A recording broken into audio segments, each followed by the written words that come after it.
Friends, आज हम बताने जा रहे हैं बीए या बीएससी सेकेंड सेमेस्टर का मैथमेटिक्स एग्ज़ाम 2024-25 में जो हुआ उसका पेपर को। उस पेपर का नाम है मैट्रिसेस एंड डिफरेंशियल इक्वेशन। यानी मैट्रिसेस एंड डिफरेंशियल इक्वेशन को हम डिस्कस करेंगे। जो दीनदयाल उपाध्याय गुरुकुल यूनिवर्सिटी में जो पेपर हुआ था 2024-25 में बीएससी सेकेंड सेमेस्टर या बीए सेकेंड सेमेस्टर मैथ का, उसको हम डिस्कस करने वाले हैं, मैट्रिसेस एंड डिफरेंशियल इक्वेशंस। अब देखते हैं, इसमें कुछ थ्योरी पोर्शन लिखा गया है, इस बात को हम ध्यान देते हैं।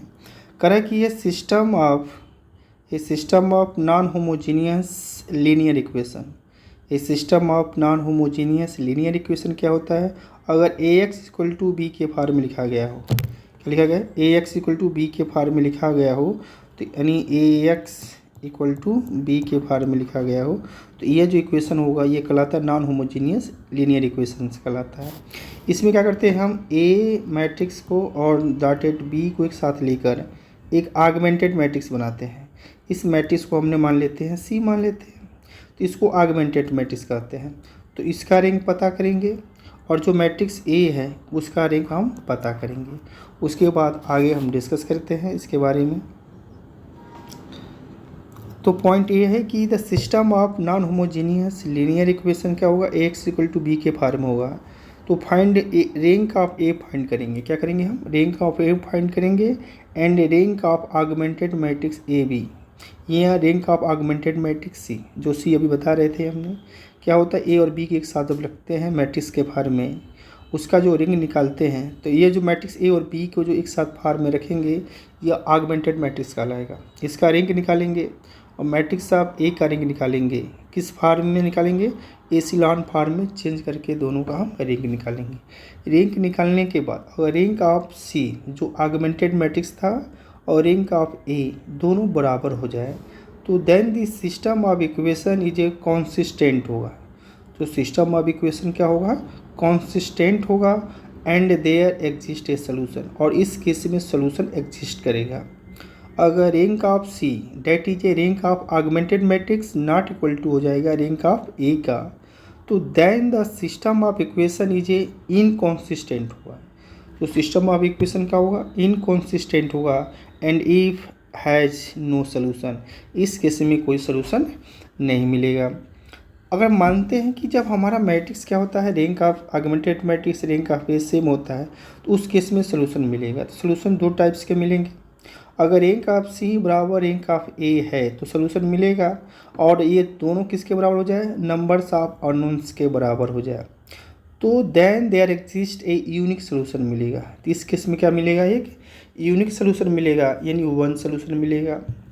अगर rank of A equal to क्या हो जाए?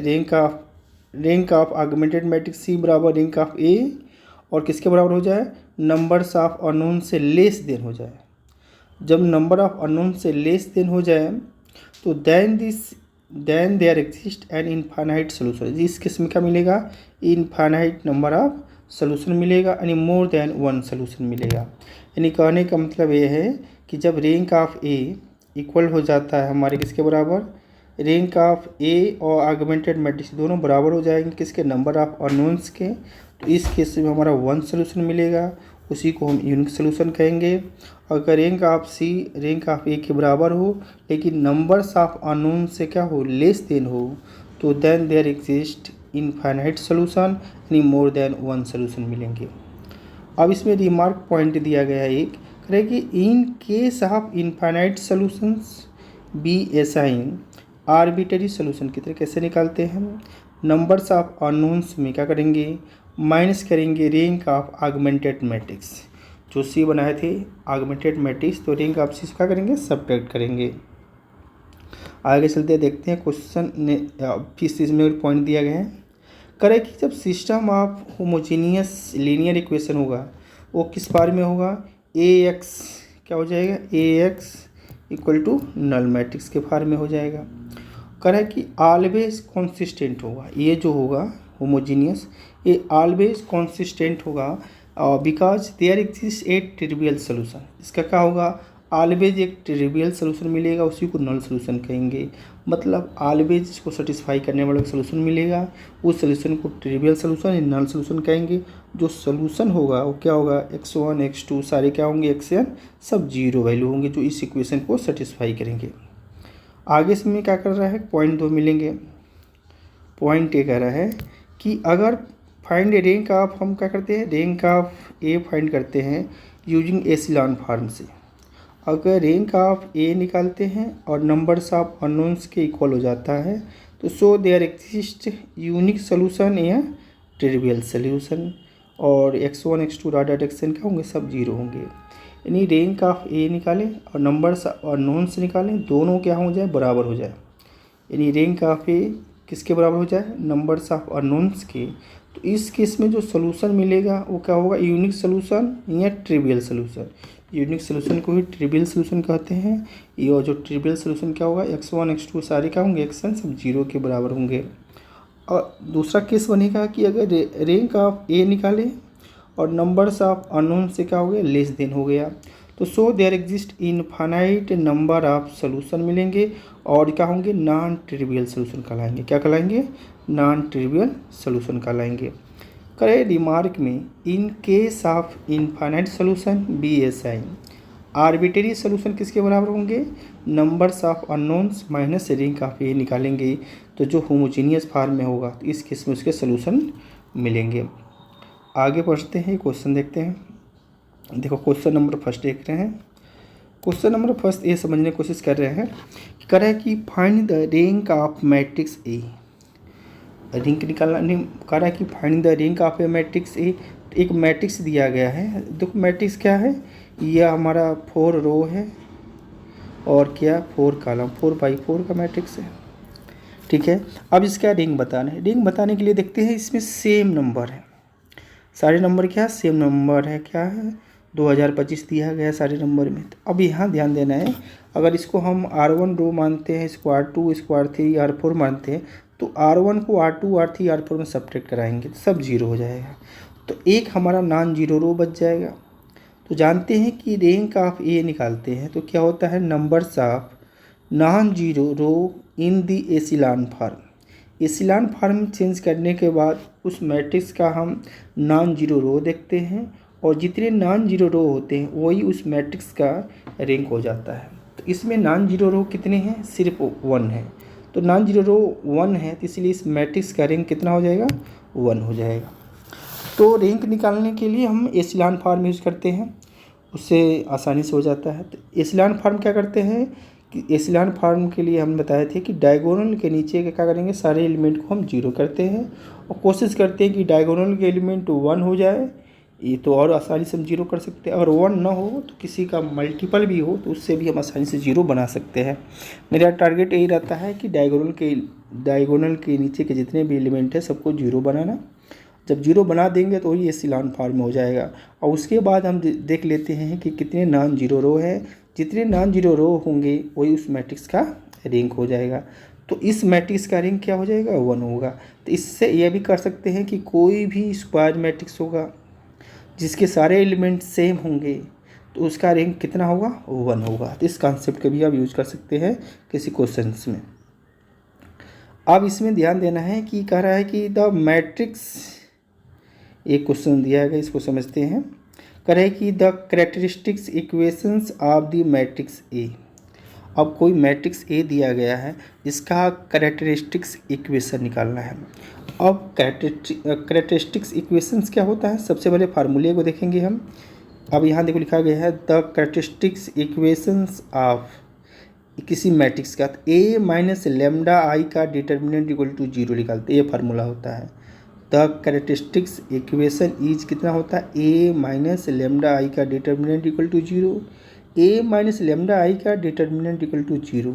इसका मतलब ये हुआ कि इस मैट्रिक्स का, ठीक है, इस मैट्रिक्स के डायगोनल में लेमडा को सब्ट्रैक्ट किए। तो इस मैट्रिक्स को डायगोनल में क्या किया हमने, लेमडा को देखो इसमें सब्ट्रैक्ट किए, इसमें सब्ट्रैक्ट किए, इसको सब्ट्रैक्ट किए, तो यह डिटर्मिनेंट बना। इस डिटर्मिनेंट को हम सॉल्व करते हैं। जब सॉल्व करेंगे, ध्यान देना है, जब सॉल्व करेंगे इसकी वैल्यू तो क्या हो जाएगा, देखो जब सॉल्व किया गया है, 1 मिनट, जब इसको हम सॉल्व करेंगे, देखो एक्सपेंड कर देंगे तो फर्स्ट को हम लेंगे तो ये रो ये कॉलम को डिलीट करेंगे तो यह मल्टीप्लाई हो जाएगा। फिर से हम जीरो वाला लेंगे तो ये जीरो हो जाएगा। ये आप सॉल्व कर सकते हैं आसानी से। जब सॉल्व करेंगे तो फाइनली रिजल्ट क्या आएगा हमारा, यह आएगा लेमडा में ये इक्वेशन आएगा। जो लेमडा में जो इक्वेशन आएगा उसी इक्वेशन को क्या कहेंगे हम, characteristics equation of the matrix कहेंगे। तो ये हमारा characteristics equation of the matrix कहलाएगा। ठीक है, तो आप क्या करेंगे, यह फार्मूला याद रख लेंगे, ए माइनस लेमडा आई का डिटर्मिनेंट इक्वल टू 0। अब इसी का मतलब ये हुआ कि मैट्रिक्स ए के डायगोनल में लेमडा को सब्ट्रैक्ट करेंगे। सब्ट्रैक्ट करने के बाद एक डिटर्मिनेंट बनेगा, उस डिटर्मिनेंट को एक्सपेंड कर देंगे। डिटर्मिनेंट को क्या करेंगे हम, एक्सपेंड कर देंगे। उससे क्या होगा, हमारा मैट्रिक्स यानी कैरेक्टरिस्टिक्स इक्वेशन निकल कर आ जाएगा। थर्ड क्वेश्चन देखते हैं। थर्ड क्वेश्चन में आगे बढ़ते हैं। थर्ड क्वेश्चन ये कर रहा है, करे कि if the eigen values of the matrix J, कोई मैट्रिक्स जे है, इस मैट्रिक्स का हम आइगन वैल्यू निकालें और करा कि 115 है। इस मैट्रिक्स का आइगन वैल्यू क्या है, 115 है और जे जो है ये एक डायगोनलाइजेबल मैट्रिक्स है। तो then the diagonal of D कितना होगा। अब ध्यान देना है कि तो जे एक डायगोनलाइजेबल मैट्रिक्स है, तो हम जानते हैं कि डायगोनलाइजेबल मैट्रिक्स कोई ए मान लेते हैं। ए क्या है, जे की जगह माना गया है। तो पी इनवर्स ए पी क्या होता है, डी के बराबर होता है। ये फार्मूला काम करता है जहाँ D is a diagonal matrix होता है। तो डी डायगोनल मैट्रिक्स है तो डायगोनल क्या होंगे, लेमडा के सारे वैल्यू हो जाएंगे जो आइगन वैल्यूज होते हैं।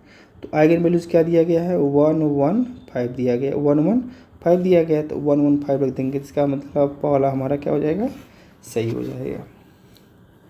नेक्स्ट क्वेश्चन देखते हैं, इसमें क्या है समझने का।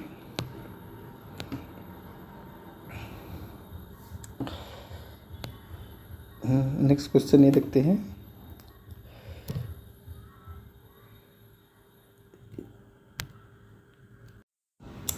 नेक्स्ट क्वेश्चन देखते हैं, 4 क्वेश्चन देखते हैं। 4 क्वेश्चन समझने की कोशिश करते हैं। इसमें कह रहा है कि कोई मैट्रिक्स ए दिया गया है, कोई मैट्रिक्स ए है, इसके अंदर एलिमेंट क्या है, 1 5 है। देखो 1 5 2 7 है, 2x2 का मैट्रिक्स है। इसका ए इनवर्स निकालना है। तो सबसे पहले हम ए इनवर्स निकालने के लिए हम निकालेंगे डिटर्मिनेंट ऑफ ए निकाल देते हैं। देखो डिटर्मिनेंट ऑफ ए निकालते हैं तो इसके डायगोनल एलिमेंट को क्या कर दिया, मल्टीप्लाई कर दिया गया है। तो 1 × 7 और क्रॉस 5 × 2। जब इसको करेंगे तो 1 × 7 7, 2 × 5 क्या हो जाएगा 10 और -10 + 7 कितना हो जाएगा, -3 हो जाएगा। तो ए का डिटर्मिनेंट कितना आ गया, -3 आ गया।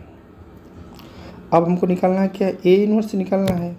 तो जानते हैं कि ए इनवर्स का फार्मूला क्या होता है, adjoint of A divided by determinant of A होता है।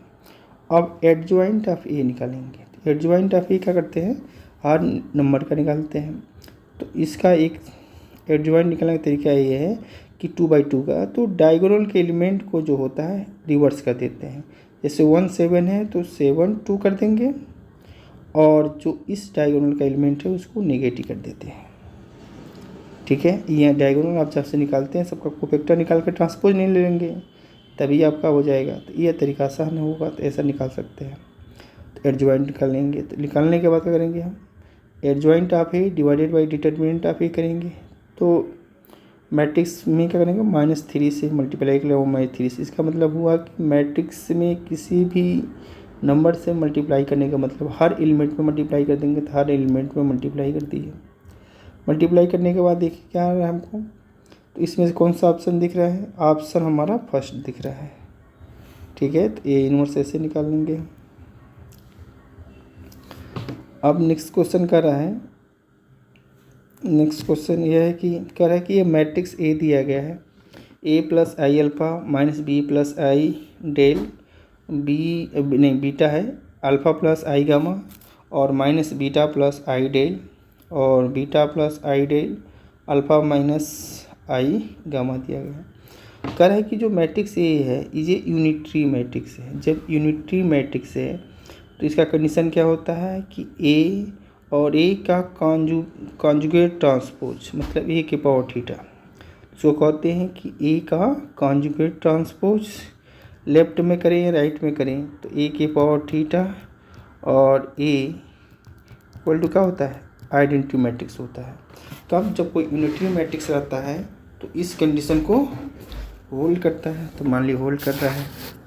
अब यह ध्यान देना है हमको कि जब इसका हम सॉल्व करेंगे तो क्या हो जाएगा यह, अब जो ए के पावर थीटा है इसको लिख सकते हैं क्या, ए के कॉन्जुगेट का ट्रांसपोज होता है। तो जब ए इंटू ए के कॉन्जुगेट का ट्रांसपोज क्या होगा, आई के बराबर होगा। तो जब इसको सॉल्व करेंगे, ध्यान देना है जो मैट्रिक्स ए दिया गया है ये तो हमको रहेगा ही। अब जब हम ए निकालेंगे और ए के कॉन्जुगेट का ट्रांसपोज निकालेंगे, जब सॉल्व करेंगे तो आइडेंटिटी मैट्रिक्स आएगा। कंपेयर करेंगे उसे, तो क्योंकि हमारा मैट्रिक्स ये दिया है एक कॉन्जुगेट निकालेंगे और इसका ट्रांसपोज कर देंगे, तो जो मैट्रिक्स आएगा तो फाइनली क्या आएगा, कंपेयर करने के बाद यह कंडीशन सम को होल्ड करेगा। कंडीशन कौन होल्ड करेगा, ये बी वाला पोर्शन होल्ड करेगा। तो हम ऐसा सॉल्व करके लिख सकते हैं। तो सबसे पहले कोई भी यूनिटरी मैट्रिक्स दिया हो तो हम ए इंटू ए के power conjugate transpose A theta equal to identity निकालेंगे। तो ए दिया हुआ है तो ए थीटा बराबर ए के कॉन्जुगेट का ट्रांसपोज इक्वल टू आई निकालेंगे। तो एक कॉम्प्लेक्स मैट्रिक्स है, इसका कॉन्जुगेट निकालेंगे और उसके ट्रांसपोज करेंगे, दोनों को प्रोडक्ट करेंगे और आइडेंटिटी मैट्रिक्स से कंपेयर करेंगे। मतलब ये मैट्रिक्स आइडेंटिटी मैट्रिक्स तब बनेगा जब इस कंडीशन को होल्ड कर जाएगा। ठीक है, 6 देखते हैं। 6 क्वेश्चन क्या है,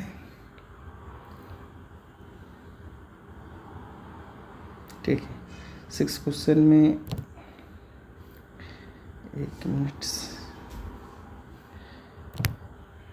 6 क्वेश्चन ये है, द सिस्टम्स ऑफ इक्वेशंस। ये इक्वेशन दिया गया है, ये कैसा इक्वेशन, ये इस बार में है A X equal to null matrix, यानी होमोजीनियस इक्वेशंस है। तो होमोजीनियस इक्वेशन सबसे पहले क्या करते हैं, हम रेंज पता कर लेते हैं।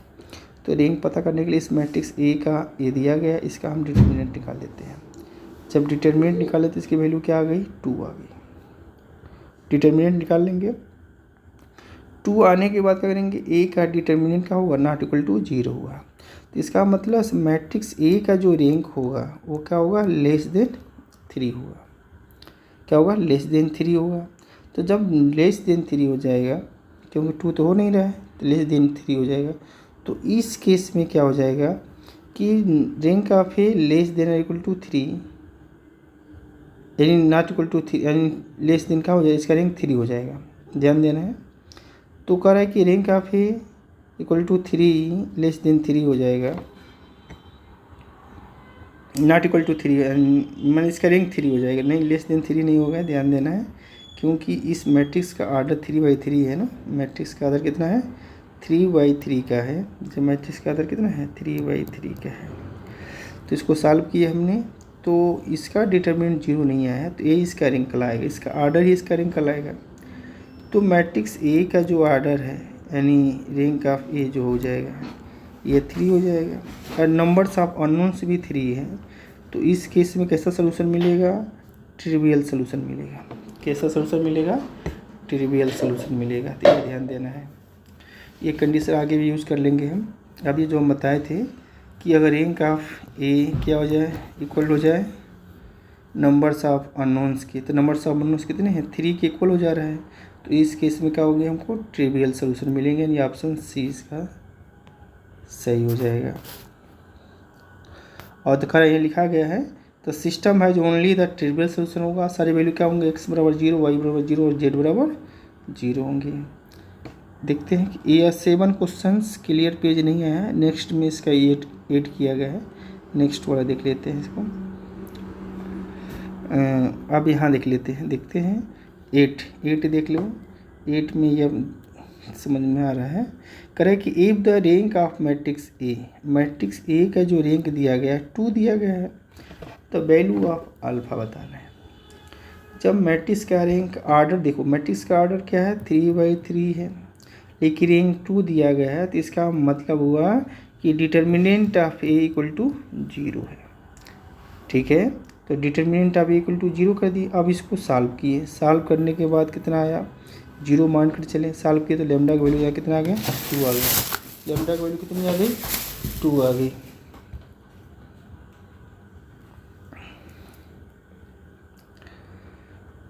अब 9 देखते हैं।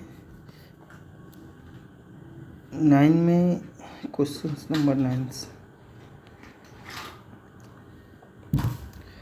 क्वेश्चन नंबर 9 कर रहा है कि मैट्रिक्स ए दिया गया है, ये मैट्रिक्स ए है, करे कि then which of the following is correct, कौन सा इसमें करेक्ट है।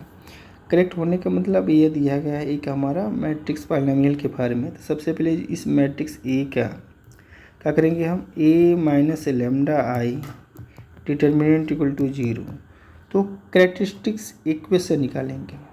तो जो कैरेक्टरिस्टिक्स इक्वेशन आएगा लेमडा में, तो लेमडा की जगह क्या करेंगे हम, तो ए माइनस लेमडा इक्वल टू 0 निकालेंगे।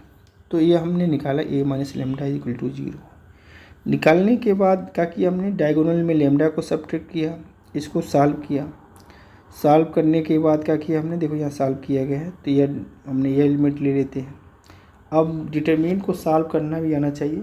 कैसे एक्सपेंड करते हैं, जिस रो या कॉलम में मैक्सिमम 0 उसी करस्पॉन्डिंग एक्सपेंड कर देते हैं। तो हमने क्या किया, हमने इसको एक्सपेंड कर दिया है, इसके करस्पॉन्डिंग इसमें 0 ज़्यादा है, तो ये हमने ले लिया, 1 - 1 कम है, तो ये रो ये कॉलम डिलीट हो जाएगा, तो बच जाएगा ये टर्म बच जाएगा। फिर इसे क्रॉस मल्टीप्लाई कर दिए और इसको एक्सपेंड कर दिए, सिंप्लीफाई कर फिर मल्टीप्लाई किए। माइनस ये था, माइनस को मल्टीप्लाई किए, माइनस मल्टीप्लाई करने के बाद फाइनली हमको क्या आ जाएगा, देखो लेमडा का क्यूब +5 लेमडा का स्क्वायर माइनस 7 लेमडा + 3, तो माइनस को अंदर मल्टीप्लाई कर देते हैं, तो क्या हो जाएगा, लेमडा का क्यूब हो जाएगा। जब लेमडा का क्यूब हो जाएगा तो यहाँ क्या हो जाएगा, ए का क्यूब हो जाएगा, यह माइनस हो जाएगा क्योंकि माइनस मल्टीप्लाई कर दिया गया है। इक्वल टू 0 तो हम लिखे हुए हैं, तो यहाँ पर भी इक्वल टू 0 ही रहेगा। क्या रहेगा, इक्वल टू 0 रहेगा, तो ये ध्यान देना है। तो इक्वल टू ये 0 है, ठीक है। तो एक्सपेंड किए थे, इसको हमने एक्सपेंड करने के बाद फिर से ये आए, माइनस मल्टीप्लाई किए। अब जहाँ लेमडा था वहाँ ए को रिप्लेस कर देंगे। जब ए को रिप्लेस कर देंगे तो हमारा कौन सा सही हो जाएगा, ए वाला सही हो जाएगा, ए वाला मैट्रिक्स सही हो जाएगा। अब देख कुछ पॉइंट यहाँ लिखे हैं, कह रहा है कि यह क्वेश्चन भी अच्छा है, समझने वाला है। देखो कह रहा है कि how many elementary operations are possible on matrices. कह रहा है कि how many elementary operation are possible on matrices. तो elementary operations on a matrix consist of 3 types of row operations and 3 types of row operations and 3 types of column operations. In 3 types of row operations, 3 types of column operations. Interchanging the row, 2 row or 2 column. पहला क्या है, interchanging 2 रो या columns.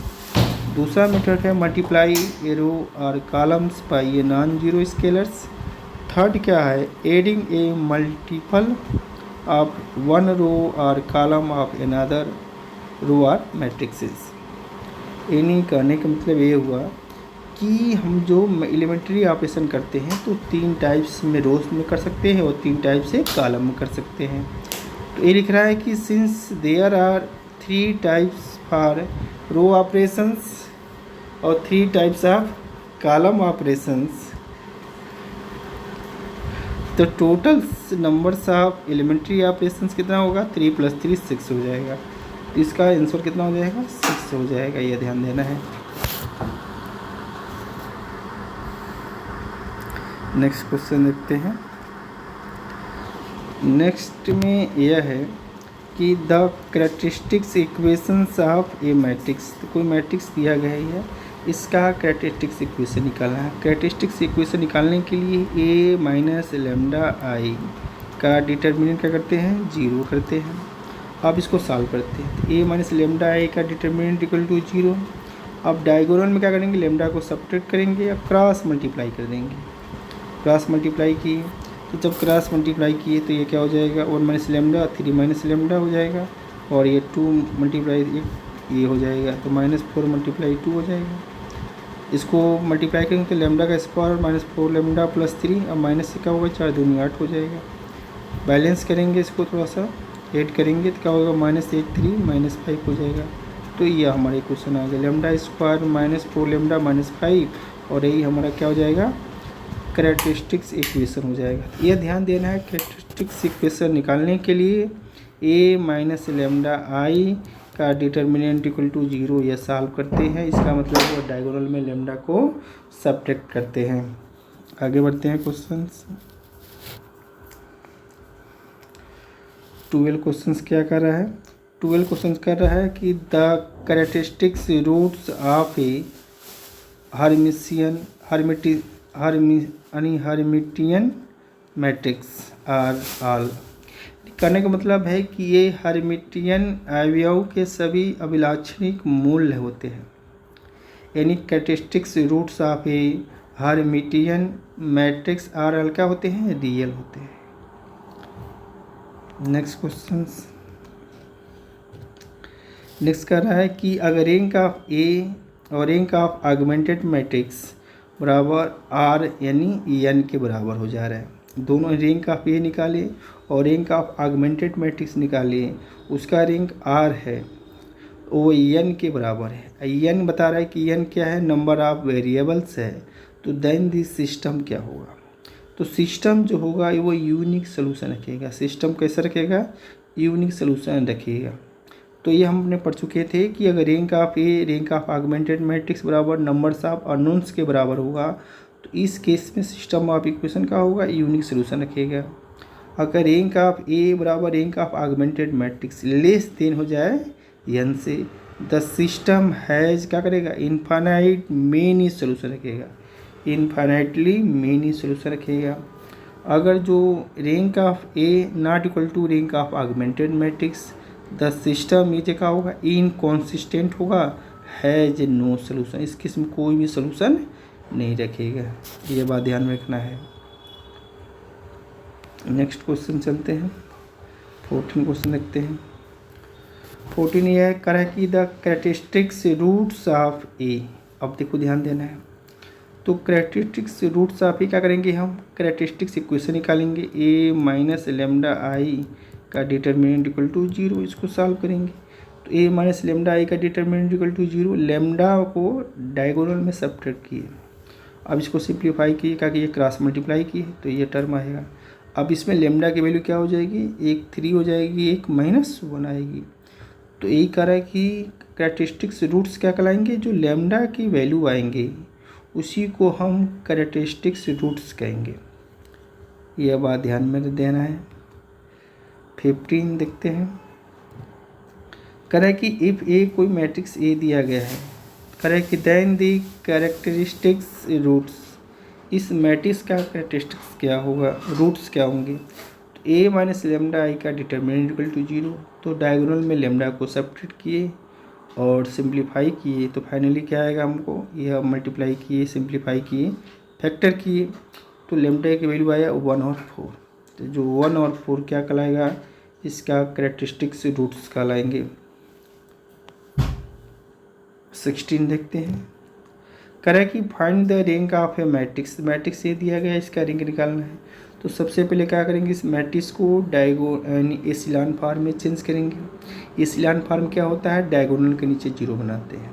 देखो diagonal के नीचे हमने क्या किया, 0 बना दिया। किससे 0 बनाया, एलिमेंट्री रो ऑपरेशन से, एलिमेंट्री रो ऑपरेशन से हमने क्या बना दिया, 0 बना दिया। 0 बनाने के बाद हमने क्या किया, इसमें देखा कितने नॉन जीरो रो, 1 2 नॉन जीरो रो हो गए। तो रैंक ऑफ ए क्या हो गया, नंबर ऑफ नॉन जीरो रो, जितने भी नंबर ऑफ नॉन जीरो रो होंगे वही रैंक ऑफ दी मैट्रिक्स कहलाएगा। तो इसका रैंक कितना हो जाएगा, 2 हो जाएगा। इस बात को ध्यान में देना है। नेक्स्ट चलते हैं, नेक्स्ट क्वेश्चन देखते हैं। नेक्स्ट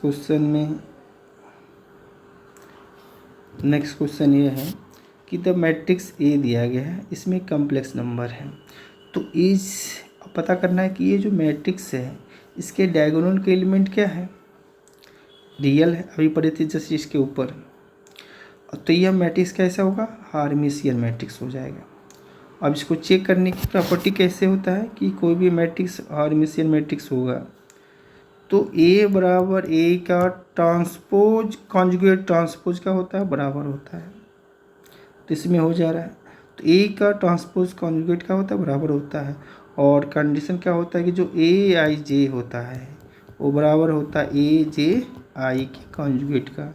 तो इसका देखो एलिमेंट इस एलिमेंट के कॉन्जुगेट के बराबर होगा।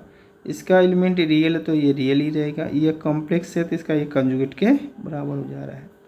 तो इसका मतलब इस क्वेश्चन में जो मैट्रिक्स दिया गया वो मैट्रिक्स कैसा है, हर्मिटियन मैट्रिक्स है। कैसा मैट्रिक्स है, हर्मिटियन मैट्रिक्स है। तो यह ध्यान देना है कि हर्मिटियन मैट्रिक्स इसका आंसर हो जाएगा। नेक्स्ट क्वेश्चन देखते हैं। नेक्स्ट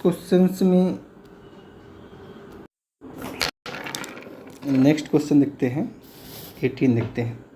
तो 18 में कह रहा है कि अगर ए जो मैट्रिक्स दिया गया है, 18 क्वेश्चन से कह रहा है कि मैट्रिक्स जो ए दिया गया है क्या है, 2/2 का मैट्रिक्स है।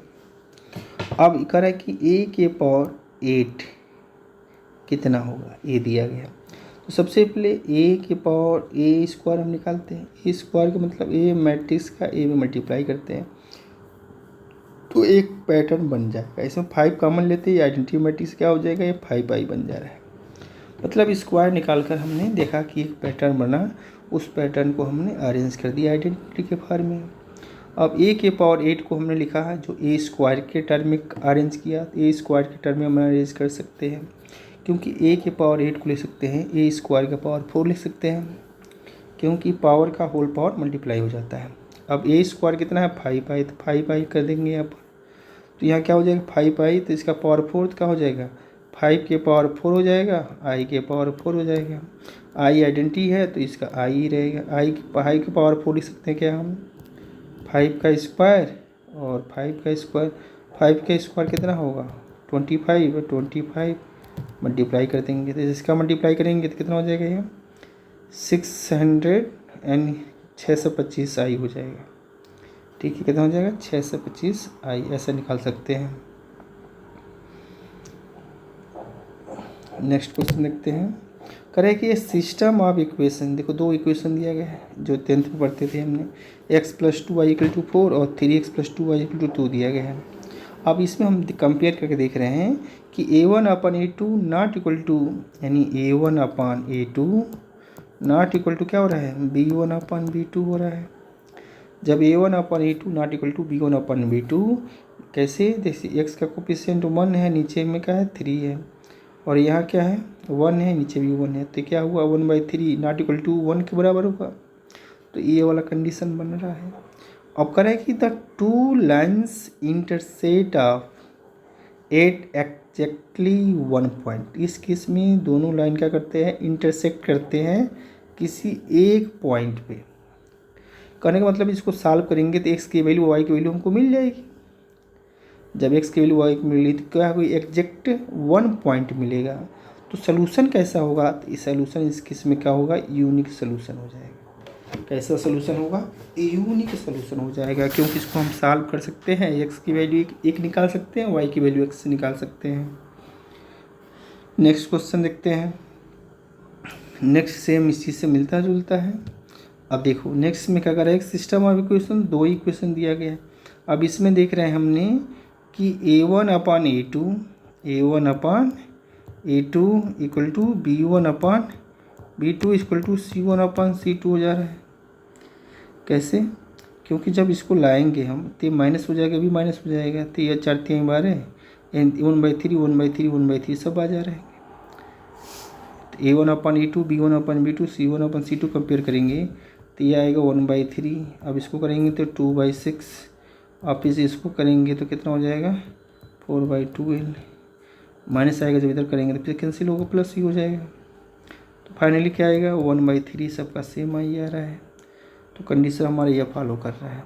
यह कंडीशन कहता है कि द सिस्टम क्या करता है, द सिस्टम से रिप्रेजेंट द सेम लाइन्स, मतलब ये सेम लाइन्स को रिप्रेजेंट करता है। तो सेम लाइन में क्या होंगे, पॉइंट क्या होंगे हमारा, सेम लाइन होगा, मतलब ये लाइन है, ये फिर से इसी पर ये दूसरा लाइन है।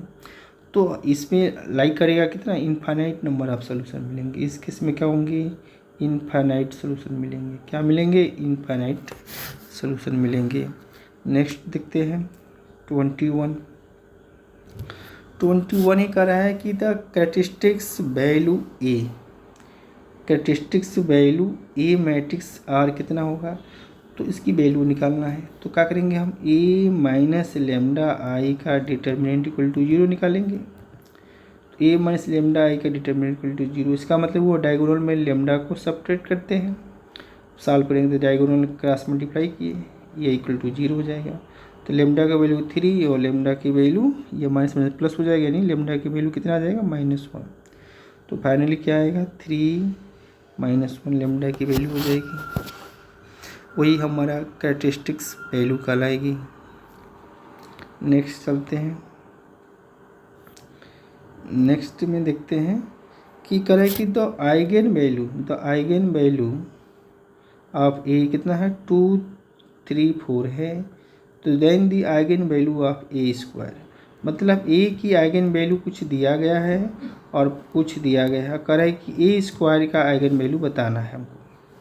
तो यहाँ eigen value of a matrix क्या है, 2 3 4 है।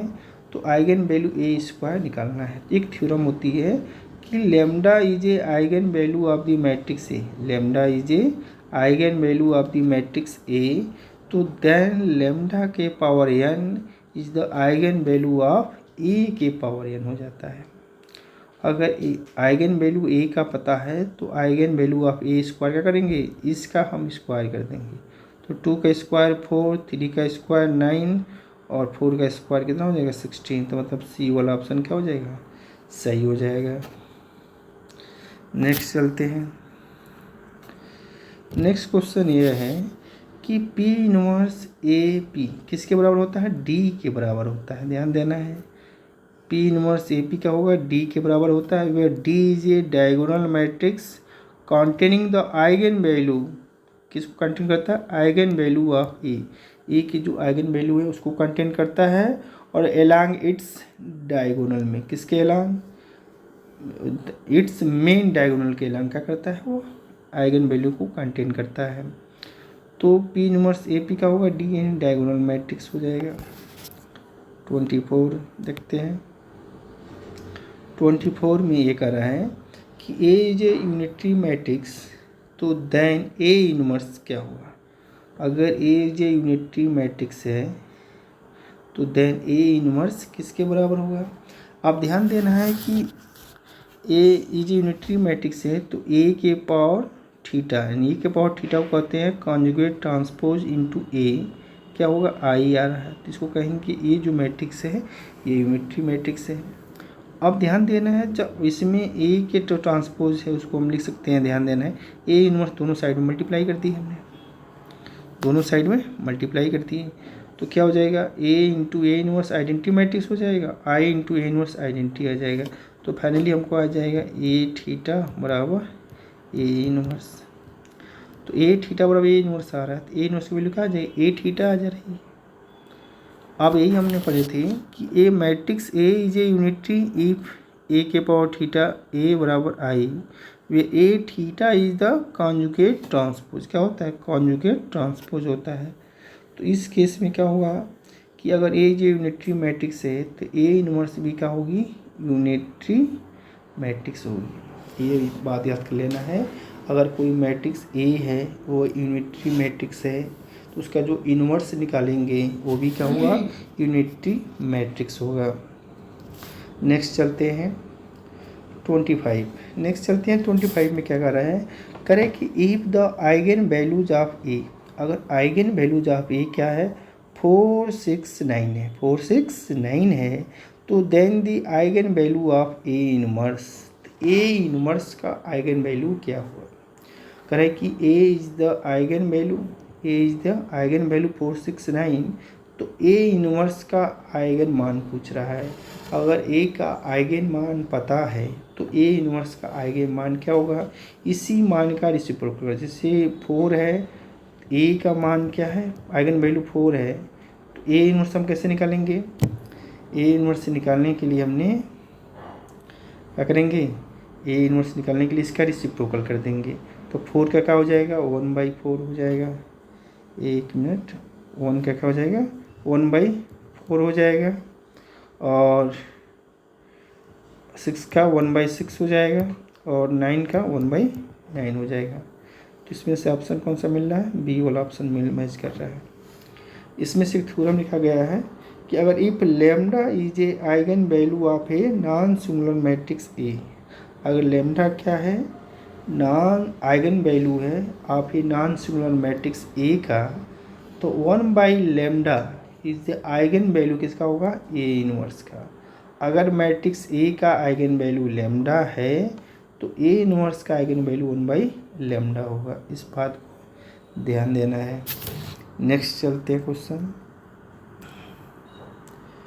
नेक्स्ट क्वेश्चन ये है डिफरेंशियल इक्वेशन से आ गया।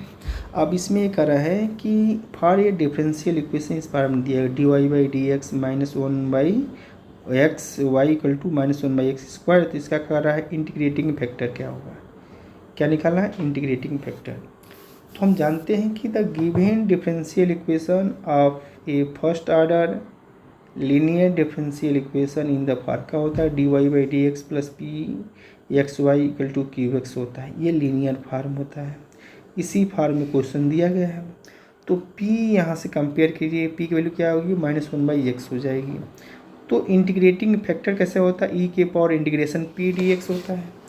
तो e के पावर इंटीग्रेशन p dx, तो p हमारा क्या है, -1/x, तो -1/x ले लेंगे। तो इंटीग्रेशन -1/x का इंटीग्रेशन क्या होगा, -log x हो जाएगा, माइनस ऊपर चला जाएगा, तो e के पावर log x इनवर्स हो जाएगा, और e के पावर log x इनवर्स है तो ये क्या हो जाएगा, x इनवर्स के बराबर हो जाएगा। इसमें x इनवर्स का मतलब हो जाएगा 1/x, तो 1/x ऑप्शन में दिया गया, फर्स्ट वाला सही हो जाएगा।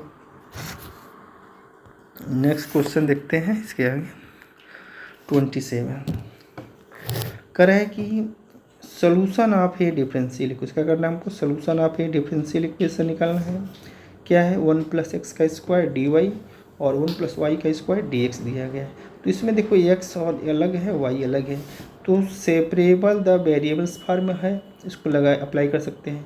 तो dy की तरह y के फंक्शन को भेज दिए और dx की तरह x के फंक्शन को भेज दिए, सेपरेट कर दिए। तो dy के साइड में क्या आ गया, 1 + y² और dx के साइड में आ गया 1/1 + x²। अब इंटीग्रेट कर देंगे तो 1/1 + x² क्या होगा, tan इनवर्स y हो जाएगा, और 1/1 + x² क्या होगा, tan इनवर्स x हो जाएगा, प्लस एक कांस्टेंट c लिख देंगे। अब देखते हैं इधर जब लाएंगे तो ये हो जाएगा हमारा tan inverse y - tan inverse क्या हो जाएगा, c हो tan इनवर्स x हो जाएगा। तो इसमें से कौन सा ऑप्शन है, देखो यही वाला ऑप्शन सही है, और ये = c हो जाएगा। c की जगह का लिखा गया tan इनवर्स c। अब ध्यान देना है कि जो c आर्बिट्रेरी कांस्टेंट होता है वहाँ पर हम कुछ भी अरेंज कर सकते हैं, कुछ भी लिख सकते हैं अपने इक्वेशन के हिसाब से। तो यहाँ के कुछ सारे tan इनवर्स में आए, इसलिए हम आर्बिट्रेरी कांस्टेंट c की जगह tan इनवर्स c लिख सकते हैं।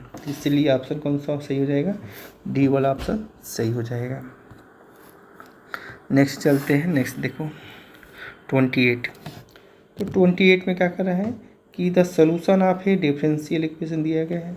तो सबसे पहले क्या करेंगे, हम जानते हैं कि अगर e के पावर a - b दिया गया हो तो लिख सकते हैं e के पावर a/e के पावर b ले सकते हैं, इस फार्म में लिख देंगे। तो वही काम हमने कहा कि इस फार्म में लिख दिया। अब इसको क्या करते हैं, सेपरेट करते हैं, x को dx की तरह, y को dy की तरह भेज दिए। भेजने के बाद क्या किया, इसको इंटीग्रेट करते, e के पावर 2x/2 हो जाएगा, प्लस e के पावर 2y/2, और कांस्टेंट को हमने लिख दिया c/2 लिख दिया। 2 सब में कैंसिल कर देते हैं, तो फाइनली क्या आ जाएगा हमारा, यह c वाला ऑप्शन मिल जाएगा। e के पावर 2x + e के पावर 2y = c मिल जाएगा।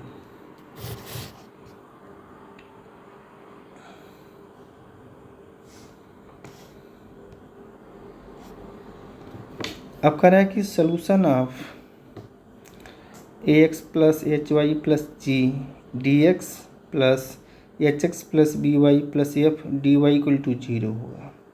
तो इसका सोल्यूशन क्या होगा, तो यह समझना है कि यह यह जो इक्वेशन है इन द फॉर्म है M D x plus N D Y, यानी एग्जैक्टनेस चेक करेंगे इसका हम। तो del M by del Y निकालेंगे, कितना आ गया, एच आ गया। और del N by del X निकालेंगे, यह एच आ गया। क्योंकि हमने कंपेयर कर लिया M D x plus N D Y, जो डी एक्स के कोफिशिएंट है उसको हमने एम माना और डी वाई के कोफिशिएंट है उसको हमने एम माना। तो यह एम हो गया पोर्शन, और यह हमारा पोर्शन क्या हो गया, एन हो गया। कंपेयर किए तो del M upon del Y H आई और del N by del X भी एच आया, और del M by del Y equal to del N by del x हो रहा है। तो इसका मतलब equation is exact differential equation हो जाएगा। जब एग्जैक्ट डिफरेंशियल इक्वेशन हो जाएगा तो इसका सोल्यूशन क्या करते हैं, इंटीग्रेटिंग करते हैं एम को विथ रिस्पेक्ट टू एक्स का। तो हमने क्या किया, इंटीग्रेट कर दिया, यह इंटीग्रेशन साइन है, ध्यान देना है। इंटीग्रेट कर दिया इसको एक्स के रिस्पेक्ट में, तो ये हमको आ गया। अब जो इक्वेशन एन था उसको भी हमने एन के मतलब ये वाला पोर्शन मान सकते हैं, ये वाला पोर्शन हमारा एम है, एम डी एक्स की तरह और एन डी वाई के फॉर्म में। तो अब जो एन वाला टर्म था, जो term in N only containing Y, सिर्फ वाई वाले को लेंगे, तो ये क्या होगा, बी वाई प्लस एफ।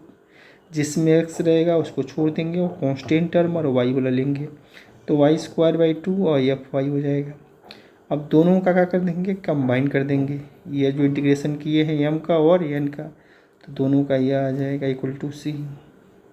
अब 2 से मल्टीप्लाई कर देंगे, तो मल्टीप्लाई करने के बाद फाइनली क्या आएगा, हमको ये वाला आंसर हमारा आ जा रहा है। ठीक है, तो इसके मतलब ऑप्शन कौन सा देखो, मल्टीप्लाई किया गया है। मल्टीप्लाई करने के बाद देखो ये ऑप्शन आ जा रहा है, मल्टीप्लाई बाई 2 कर दिए तो ये वाला ऑप्शन हमको मिल जा रहा है। नहीं, ऑप्शन हमारा क्या होगा, सी वाला सही हो जा रहा है।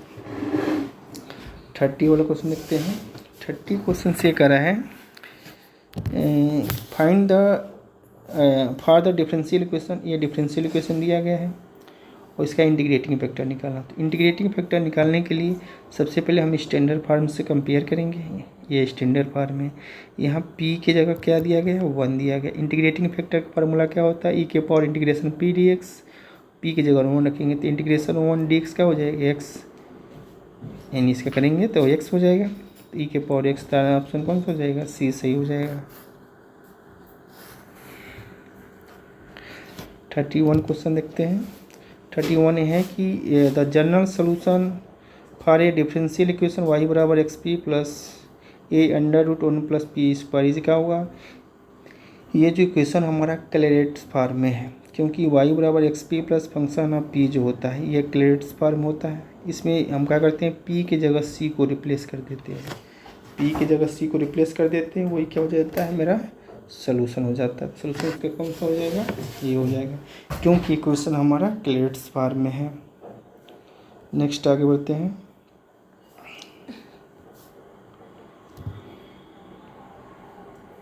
नेक्स्ट क्वेश्चन देखते हैं।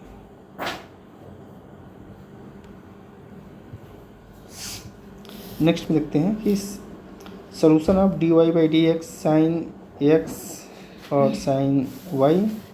अब इसमें क्या करते हैं, सॉल्व करना है। तो D Y by D X है, एक्स और वाई का फंक्शन है, तो हमने क्या किया, डी वाई की तरह साइन को उधर भेजेंगे तो क्या हो जाएगा, कोसेक्स वाई, और डी एक्स उसको भेज देंगे साइन एक्स डी एक्स हो जाएगा, जिसको इंटीग्रेट करेंगे। तो जब इंटीग्रेट कर देंगे तो कोसेक क्या होगा, log 10 वाई बाई 2 हो जाएगा, साइन एक्स का माइनस कास एक्स और प्लस सी हो जाएगा। तो ये वाला कौन सा हो जाएगा, log 10 एक्स बाई 2 और माइनस कास एक्स प्लस सी, ये वाला ऑप्शन हो जाएगा, क्योंकि सेपरेट कर दिया गया है, ध्यान देना है। साइन इधर जाएगा तो क्या हो जाएगा, ये हो जाएगा कोसेक वाई डी वाई और इक्वल टू, जब ये इधर जाएगा तो क्या हो जाएगा, साइन एक्स डी एक्स हो जाएगा। जब इसको इंटीग्रेट कर देंगे तो कोसेक क्या होगा, हो जाएगा log 10 वाई बाई 2 और साइन का माइनस कास एक्स प्लस सी कॉन्स्टेंट हो जाएगा। तो ये वाला ऑप्शन कौन सा हो जाएगा, बी वाला ऑप्शन सही हो जाएगा। नेक्स्ट क्वेश्चन चलते हैं। नेक्स्ट क्वेश्चन ये है कि integrating factor of D Y by D x plus Y P x plus Q X is क्या होगा। ये स्टैंडर्ड फॉर्म में दिया गया है। इसका इंटीग्रेटिंग फैक्टर क्या होगा, इसका इंटीग्रेटिंग फैक्टर ई के power integration P D x होता है। कहाँ ऑप्शन में दिया गया है, फर्स्ट वाले ऑप्शन में ही दिया गया है, तो ये वाला सही हो जाएगा। नेक्स्ट क्वेश्चन देखते हैं। कह रहा है कि the differential equation d Y by D x plus Y P x plus y n q x. तो यहाँ धरना है कि d Y by D x plus p y P x plus Y के पावर एन, यहाँ y के power n q x दिया गया है। तो इसके वजह से यह जो इक्वेशन है यह बर्नौलीज इक्वेशन कहलाएगा। क्या कहलाएगा?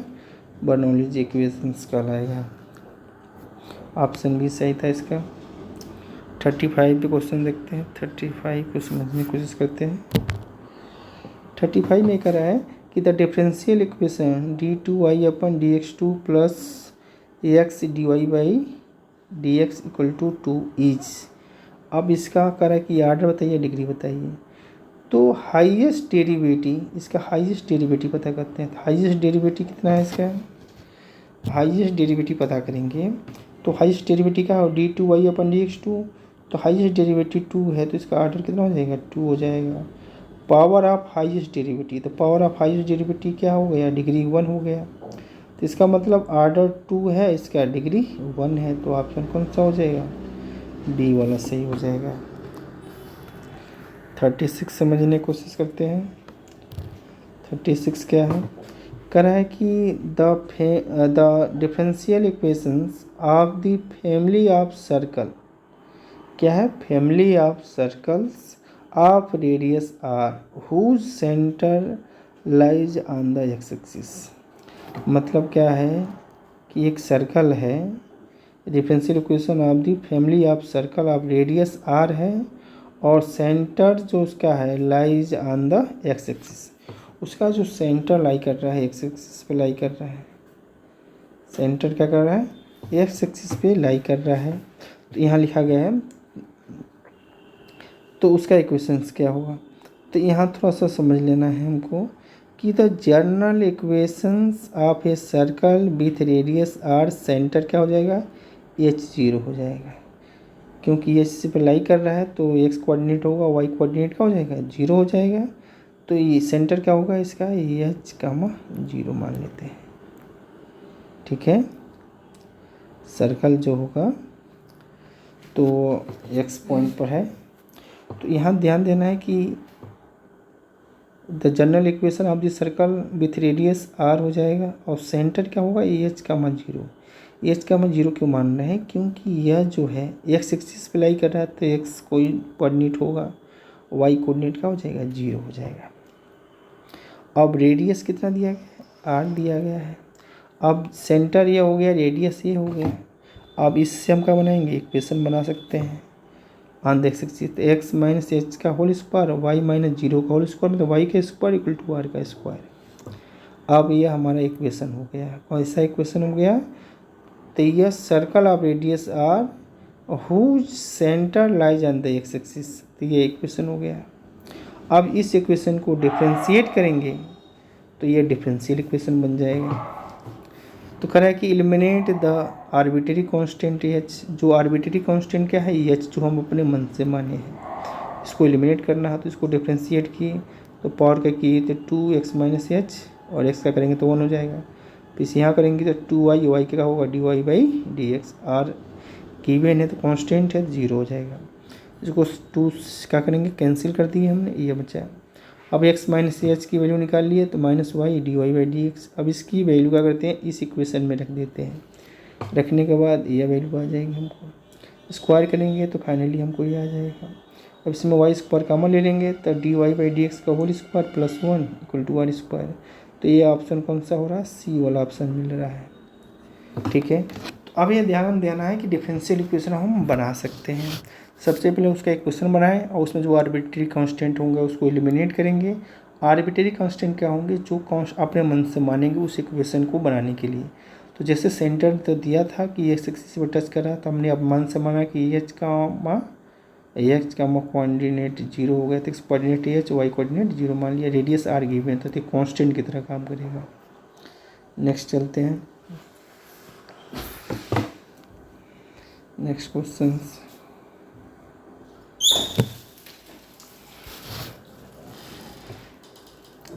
करा कि X D Y minus Y D X upon X square plus Y square है। तो देखते हैं कि यह किसका डिफ्रेंसिएशन है। ध्यान देना है।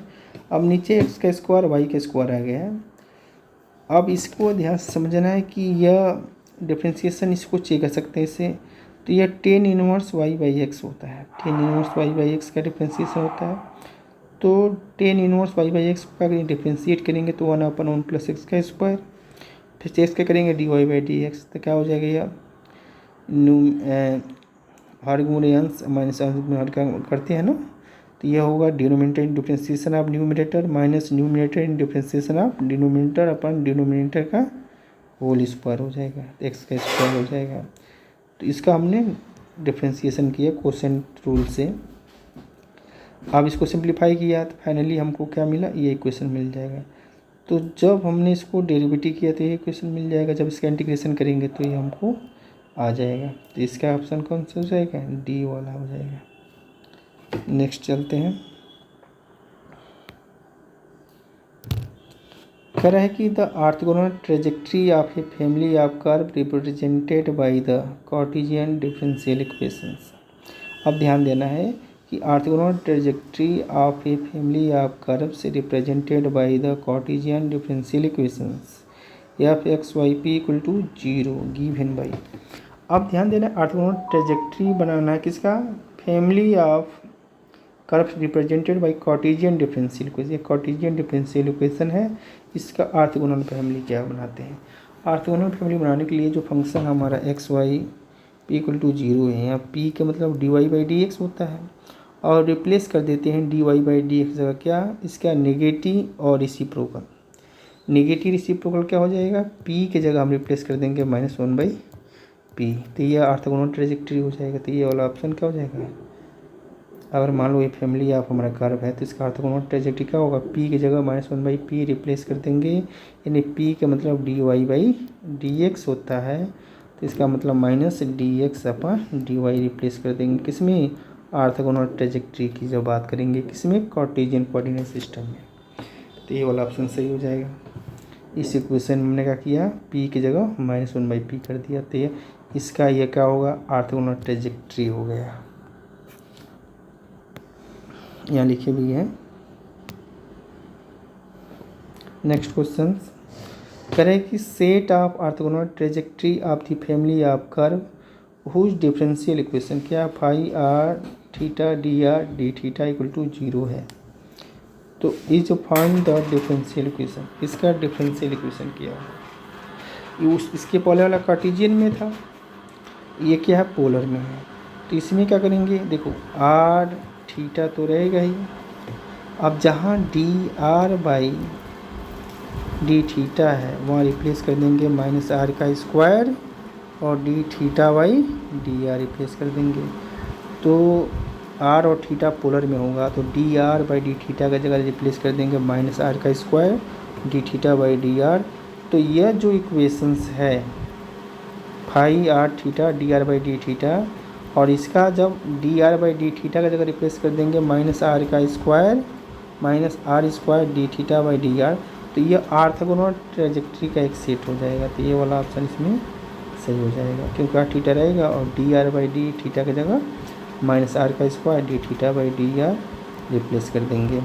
यहाँ साइड में लिखने की कोशिश किया गया है कि orthogonal trajectory is a replacing d r by d theta बराबर -r का square d theta by d r replace कर देंगे। 40 क्वेश्चन देखते हैं। करें कि ये differential equation M D x plus N D Y equal to 0 is called an exact differential equation कहलाएगा कब, जब del M by del Y equal to del N by del x हो। कौन सा ऑप्शन मिल रहा है इसमें, डी वाला ऑप्शन मिल रहा है।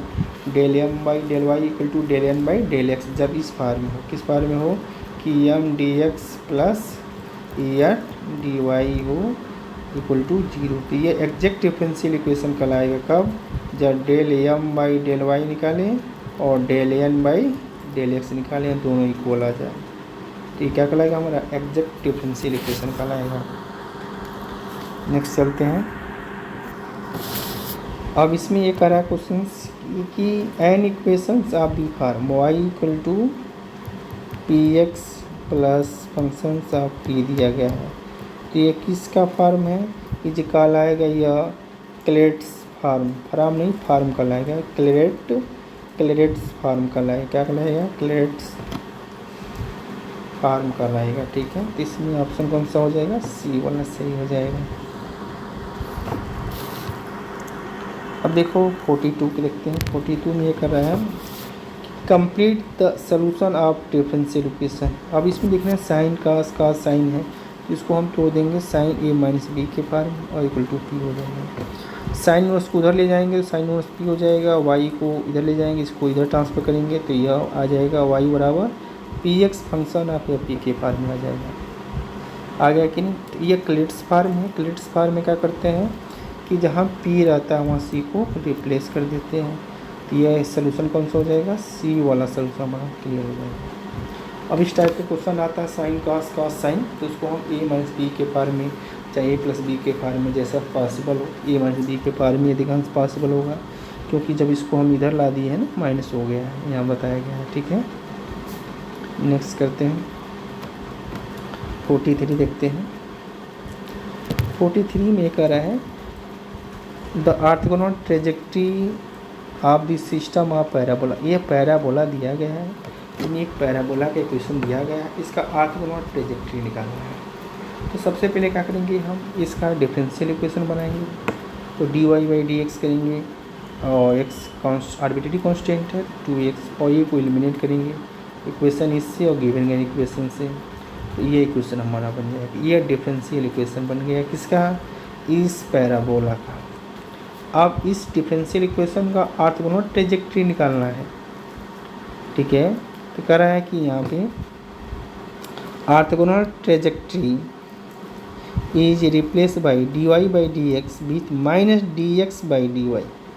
D Y by D x क्या करेंगे? Minus d x upon d y. तो हमने क्या किया? D Y by D x की जगह minus d x by d y replace किया। रिप्लेस करने के बाद इसका रेसिप्रोकल ले लिया हमने, तो रेसिप्रोकल तो हमारा ये हो गया। देखो माइनस इधर ले गया, फिर उल्टा कर दिया, इसका रेसिप्रोकल कर दिया, नीचे का ऊपर, ऊपर का नीचे कर दिया। अब इसको हमने सॉल्व कर लिया। जब सॉल्व किया तो ध्यान देना यह कि यह इक्वेशन हमारा कितना आ रहा था, सॉल्व करने के बाद देखो यह 2y d Y minus x d x रहेगा। तो वाई स्क्वायर बाई 2 से 2 कैंसिल हो जाएगा, minus X square by 2 plus C आ जाएगा। अब इसको लाएंगे तो प्लस हो जाएगा, 2 से मल्टीप्लाई कर देंगे तो फाइनली ये हमारा आंसर आ जाएगा। तो इसमें से कौन सा ऑप्शन मिल रहा है?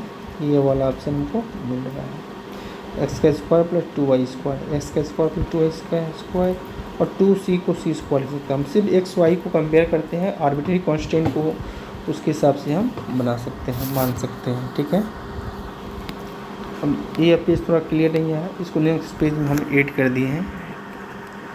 नेक्स्ट पेज देखते हैं इसका आगे पेज में।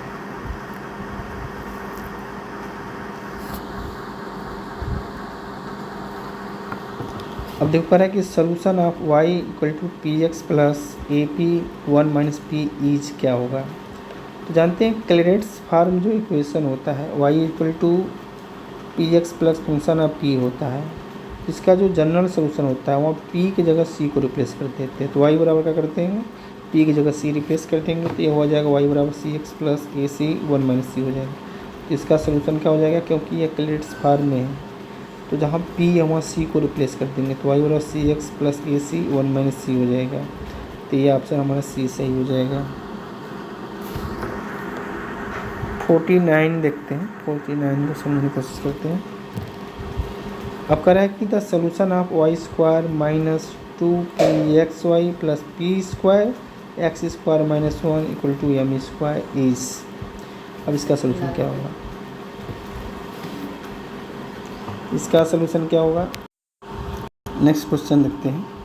नेक्स्ट में ये कह रहा है कि नेक्स्ट क्वेश्चन में कह रहा है कि the general equations Y square minus 2pxy plus P square into X का square minus 1 equal to M का स्क्वायर। तो सबसे पहले देखते हैं कि ये जो इक्वेशन दिया गया है the put in the Clairaut's form, इसको क्लेरेट्स फॉर्म में हम पुट करेंगे। तो ये देख रहे हैं कि होल स्क्वायर दिख रहा है, वाई का स्क्वायर माइनस 2px प्लस ए स्क्वायर माइनस पी का स्क्वायर और एम का स्क्वायर। तो वाई माइनस पी एक्स का होल स्क्वायर बना देते हैं। इस टर्म को लेकर क्या बन जाता है होल स्क्वायर। अब पी स्क्वायर को उधर कर देते हैं मल्टीप्लाई करके, एम स्क्वायर को उधर कर देते हैं, तो फाइनली ये आ जाएगा हमारा वाई बराबर p x plus minus under root p का स्क्वायर प्लस एम का स्क्वायर, इस फॉर्म में बन जाएगा। जब इस इक्वेशन को हम जब सॉल्व करेंगे तो ये मल्टीप्लाई कर देंगे, तो ये हमारा क्या हो जाएगा, ये हो जाएगा वाई माइनस पी एक्स का होल स्क्वायर हो जाएगा, और ये अब माइनस से जो चला जाएगा तो ये पी स्क्वायर प्लस एम का स्क्वायर हो जाएगा। अब ध्यान देना है जब इसको सॉल्व करेंगे तो ये इस फॉर्म में आ जाएगा। अब ये क्लेट्स फॉर्म में होगा। क्लेट्स फॉर्म में क्या करते हैं, पी की जगह हम सी को रिप्लेस कर देते हैं, वही जनरल सोल्यूशन हो जाएगा। तो फाइनली हमारा ये वाला ऑप्शन सही हो जाएगा। नेक्स्ट क्वेश्चन देखते हैं 50।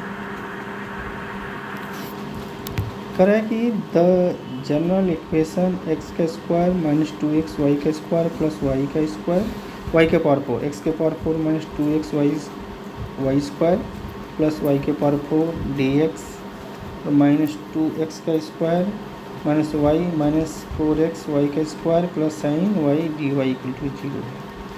अब इसको क्या करेंगे हम, यह एन एग्जैक्ट डिफरेंशियल इक्वेशन, यह एग्जैक्ट डिफरेंशियल इक्वेशन कैसे हम कि यह हमारा M D x plus N D Y equal to G के फॉर्म में है, तो del M by del Y निकालते हैं और del N by del X निकालते हैं, और जब यह बराबर इक्वल आ जाता है तो क्या हो जाएगा, एग्जैक्ट डिफरेंशियल इक्वेशन हो जाएगा। इसको आगे सॉल्व किया गया है, देखते हैं। देखो ये इक्वेशन हमारा है, तो इसको सॉल्व करने के लिए तरीका यही है कि अरेंज करते हैं हम क्वाड्रेटिक फार्मूले से। जब अरेंज करेंगे क्वाड्रेटिक फार्मूले से तो हमको क्या आ जाएगा, इस फॉर्म में, यानी यह थोड़ा सा मल्टीप्लाई हो जाएगा, तो यह थोड़ा आ जाएगा हमारा y माइनस पी एक्स आ जाएगा का होल स्क्वायर आ जाएगा। वो अरेंज करके हमने सॉल्व किया था, सेम टू सेम है, कोई दिक्कत नहीं है। इस तरह भी सॉल्व कर सकते हैं, तो कठिन होगा। और जो 50 वाला क्वेश्चन था उसको हमने इस फॉर्म में अरेंज किया है, M D x plus N D y, तो एम की वैल्यू इतनी थी, एन की वैल्यू इतनी थी, और इसको सिंप्लीफाई करके हमने ये लिख दिया है। अब del M by del y निकला और del N by del x निकला, तो फाइनली दोनों क्या है, सेम ही है, दोनों की वैल्यू क्या है, सेम आया, तो ये del M by del y हो जा रहा है, यानी क्या हो जाएगा, del M by del y to del N by del x, तो डिफरेंशियल इक्वेशन क्या हो जाएगा, एग्जैक्ट डिफरेंशियल इक्वेशन हो जाएगा। और कुछ पेज जो क्लियर नहीं था उसको यहाँ समझने की कोशिश किया गया है।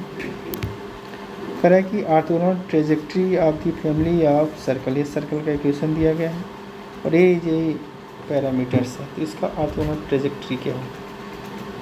तो जब ऑर्थोगोनल ट्रेजेक्ट्री निकालना होगा सबसे पहले क्या करेंगे हम, इस इक्वेशन को सॉल्व करेंगे, इसको क्या करेंगे हम सॉल्व करेंगे, इसको डिफरेंशियल इक्वेशन का फॉर्म में चेंज करेंगे, इसको डिफरेंशिएट करेंगे, एक्स स्क्वायर का 2x वाई का 2y या d Y by D x, और ये आर्बिट्रेरी कांस्टेंट है 0, 2 से 2 एलिमिनेट कर देंगे, या इस फॉर्म में आ जाएगा डिफरेंशियल इक्वेशन। और ये डिफरेंशियल इक्वेशन का होगा, ऑर्थोगोनल ट्रेजेक्ट्री होगा, तो D Y by D x की जगह -1 upon d Y by D x replace करेंगे, यानी minus d x upon d y. जब ये रिप्लेस कर दिए, अब ये रिप्लेस करने के बाद क्या करेंगे हम, इसको सॉल्व कर सकते हैं, तो इसको जब सॉल्व करेंगे तो ये हमारा इक्वेशन मिल जाएगा।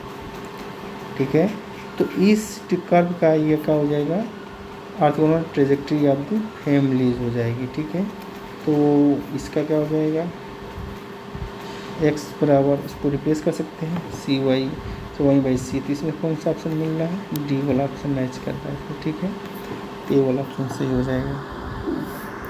45 देखते हैं, 45 छोड़े थे, 45 में था कि solution of y plus y 1 plus x d x equal to x 1 minus Y D Y equal to 0। अब इसको हम ये करते हैं, वेरिएबल सेपरेबल फॉर्म अप्लाई करते हैं, तो x की तरह x की फंक्शन और डी वाई की तरह y के फंक्शन की।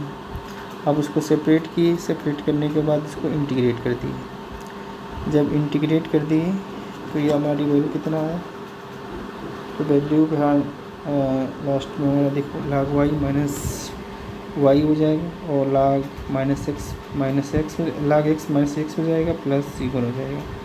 log को इधर लाएंगे प्लस हो जाएगा, y को इधर ले जाएंगे तो y माइनस सी हो जाएगा, log y plus x y हो जाएगा, एक्स वाई हो जाएगा और y minus c. Then finally log हटाएंगे तो यह एक्सपोनेंशियल के फॉर्म में हो जाएगा। तो फाइनली हमको यह मैच करना है, ऑप्शन बी हमारा हो जाएगा। जैसे यहाँ किया गया यह फाइनली हमको मिल जाएगा, क्योंकि लाग प्लस में है तो प्रोडक्ट में हो जाएगा, लाग हटाएंगे तो ये एक्सपोनेंशियल के फॉर्म में हो जाएगा। यानी ऑप्शन कौन सा मिल रहा है हमारा, बी सही हो जाएगा। 46 देखते हैं, solution of x D Y minus Y D x plus 2x cube d x equal to 0। तो इसको क्या करते हैं, हम सॉल्व करते हैं x D Y minus Y D x और फिर से क्या है एक्स 2x। तो यह ध्यान देना है। अब ये जो हमारा डिफरेंशियल इक्वेशन लिख रहा है उसको बना दें d Y by D x minus 1/x y और माइनस 2x स्क्वायर बना देते हैं। ये हमारा लीनियर फॉर्म में है। तो इंटीग्रेटिंग फैक्टर निकालेंगे, ई के पावर माइनस 1/x हो जाएगा और इंटीग्रेशन ई के power integration minus 1/x D x, इसका करेंगे तो क्या होगा माइनस लाग एक्स, फाइनल क्या आएगा 1/x आएगा इंटीग्रेटिंग फैक्टर। सोल्यूशन होता है Y into integrating factor equal to Q into integrating factor D x plus C होता है। तो इंटीग्रेटिंग फैक्टर हम रिप्लेस कर देंगे तो ये हमारा आएगा, सॉल्व कर देंगे फाइनली तो ये हमारा ये आ जाएगा। कौन सा ऑप्शन, डी वाला ऑप्शन सही हो जाएगा। 47 देखते हैं, 47 कौन सा सही होगा। Solution of x D Y minus Y D x equal to a x का स्क्वायर वाई का स्क्वायर डी वाई है। अब ध्यान देना यह है कि ये जो डिफरेंशियल इक्वेशन है इसको डिवाइड कर देते हैं। जब डिवाइड करेंगे तो X D Y minus Y D x upon X का स्क्वायर वाई का square A D Y by D X हो जाएगा। तो ये जो है किसका डिफ्रेंसीसन है, ये जो डिफ्रेंसीसन टेन इनवर्स का है। तो tan inverse y by x और यहाँ क्या हो जाएगा ए वाई प्लस, ये ऑप्शन बी वाला सही हो जाएगा। जो पेज क्लियर नहीं था, करें कि द मॉडल मैट्रिक्स पी, तो modal matrix P of a matrix E. तो मैट्रिक्स ई दिया गया 4 स्क्वायर ब्रैकेट में 2/2 का मैट्रिक्स है और 4 2 1 3 दिया गया है। अब करें कि इसका मॉडल मैट्रिक्स पी बताना है। ठीक है, मॉडल मैट्रिक्स पी मतलब वो मैट्रिक्स बनाना है कि पी मैट्रिक्स जो वेक्टर आएंगे x1 वेक्टर और x2 वेक्टर निकालना है। ध्यान देना है, यानी आइगन वेक्टर निकालने के लिए कर रहा है। क्या कर रहा है, आइगन वेक्टर्स। तो सबसे पहले क्या करेंगे हम इस मैट्रिक्स का, एक मिनट, सबसे पहले क्या करेंगे हम इस मैट्रिक्स का आइगन वैल्यू निकालेंगे। ए माइनस लेमडा आई का डिटरमिनेंट इक्वल टू 0 सॉल्व करेंगे। इसको सॉल्व करने के बाद लेमडा की जो वैल्यू आएगी ये आ जाएगी। अब लेमडा की वैल्यू निकालेंगे तो फिर लेमडा की वैल्यू क्या करेंगे, हम रखेंगे इक्वेशन में वेक्टर निकालेंगे। तो 2 रख दिए, लेमडा की वैल्यू वेक्टर निकालें तो सॉल्व किए तो हमारा क्या मिला। सॉल्व करने के बाद फाइनली हमको x1 की वैल्यू, तो देखो जब सॉल्व किए इसको हमने 2 रखे लेमडा की वैल्यू, यानी जो सलूशन होती है हमारा, तो सॉल्व किए तो लेमडा की वैल्यू यह यहाँ रख दिए। अब ये होमोजीनियस इक्वेशन बना, सॉल्व किए लेट माने, सॉल्व किए तो क्या आएगा, आइगन वेक्टर की वैल्यू हमको ये आएगा। उसी तरह लेमडा के पावर 5 रखेंगे, वेक्टर x2 निकालेंगे, सॉल्व कर लेंगे। इसको सॉल्व करने के बाद x1 बराबर 1 तो y बराबर में क्या, तो लेमडा की वैल्यू या x2 है। तो जो हमारा मॉडल मैट्रिक्स P होगा, जो मॉडल मैट्रिक्स P होगा तो आइगन वेक्टर v1 और v2 मान सकते हैं, इसी के सम होगा। तो v1 हमने 1 - 2, तो 1 - 2 किसमें दिख रहा है, ये दिख रहा है और ये भी दिख रहा है और फिर से दूसरा x2 1 1 1 1 ये दिख रहा है। तो ये वाला ऑप्शन सही हो जाएगा, ये वाला ऑप्शन सही हो जाएगा।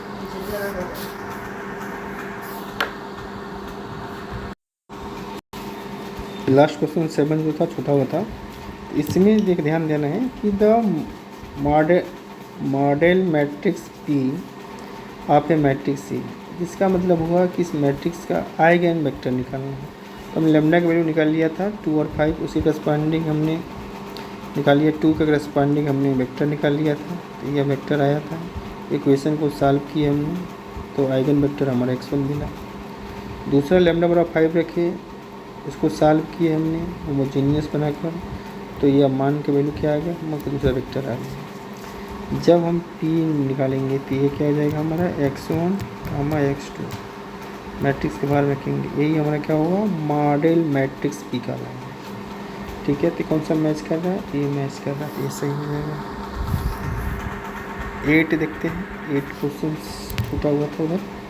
Correct the rank of matrix A, ये दिया गया है इज ए 2, तो then the value of alpha. तो मैट्रिक्स का रैंक 2 है, इसका ऑर्डर क्या है 3/3 है, तो डिटर्मिनेंट ऑफ ये क्या हो जाएगा 0 हो जाएगा। तो डिटर्मिनेंट ऑफ 0 क्या, इस मैट्रिक्स को हमने सॉल्व किया, एक्सपेंड कर दिया और लैम्डा की वैल्यू यहाँ से निकाल दिया। लैम्डा की वैल्यू क्या आ गई 2, ये वाला ऑप्शन सही हो जाएगा। 9 देखते हैं। 9 ये कह रहा है कि मैट्रिक्स ए दिया गया है और इस मैट्रिक्स ए का है कि each of the one is correct, कौन इसमें करेक्ट होगा, यानी मैट्रिक्स पहले हमें फार्म होगा। सबसे पहले ए मैस लेमडा आई का डिटरमिनेंट इक्वल टू 0 क्या करेंगे, सॉल्व करेंगे।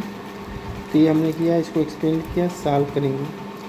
सॉल्व करने के बाद फाइनली हमको एम मिला इक्वल टू 0 और इस लेमडा के जगह माइनस को रिप्लेस कर देते हैं, तो ये फाइनली आ जाएगा हमारा लेमडा का क्यूब माइनस 5 लेमडा का स्क्वायर प्लस 7 लेमडा माइनस 3 और 3 हो जाएगा। जब मैट्रिक्स रिप्लेस करेंगे तो ए की जगह क्या करेंगे हम, लेमडा की जगह ए को रिप्लेस कर देंगे। तो ए का क्यूब माइनस 5 ए स्क्वायर प्लस 7 ए माइनस आई, यहाँ क्या करेंगे मैट्रिक्स ए 3 की जगह आई लिख देंगे। तो यही कौन सा ऑप्शन सही हो जाएगा, ये वाला ऑप्शन सही हो जाएगा इक्वल टू 0। ठीक है, एक मिनट कहाँ से